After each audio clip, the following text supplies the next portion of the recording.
if you can nullify Bruno Fernandes, you're probably going to stop Man United.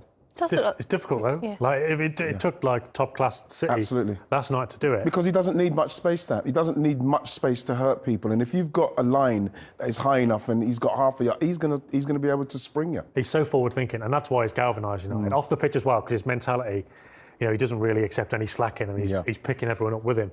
But on the pitch, it's the difference between not having him and having him is night and day.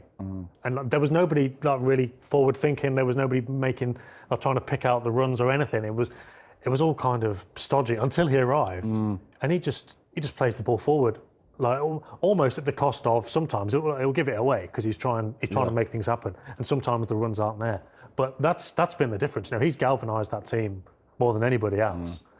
So yeah, if you do stop him, then they have got issues. But it's, as we saw from the last 10 games in the Premier League, how many teams have been able to actually do that? He also a little bit nullifies the argument for other team, other new arrival, you know, player when we say, it needs time. Well, Bruno Fernandes come from Portugal and like he's been fantastic from the get-go.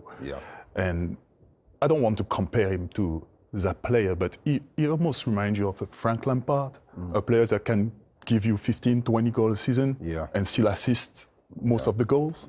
So he's been important for United.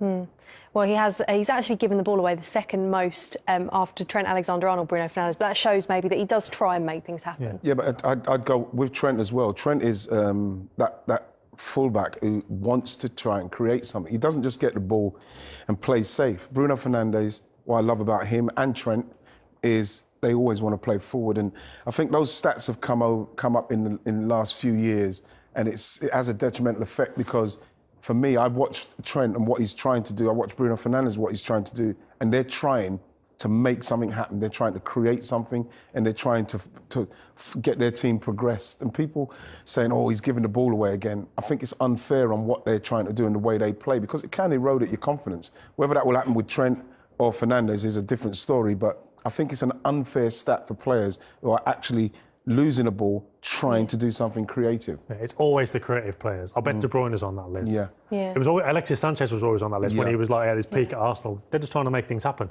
and it doesn't. Like, they'll probably get 2 or 3 assists over 3 or 4 games. They'll give the ball away loads of times, but it's known when you can give it away as well. They're not doing it in stupid areas. I don't think they're not doing it in their own half, and all of a sudden they're turning around and they've scored. They're trying to create something. It's going out for a goal kick. Fine, you can accept that because they're creating chances. Well, it's certainly been interesting talking about Manchester United. I've never seen a panel so indecisive, particularly you, Wright. You normally have a very strong opinion, but I think it's safe to say we're not totally sold on Manchester United being able to win the Premier League this season. Yeah, all nodding there. No one wants to commit to it, but I think that's the consensus. Anyway, that's all of our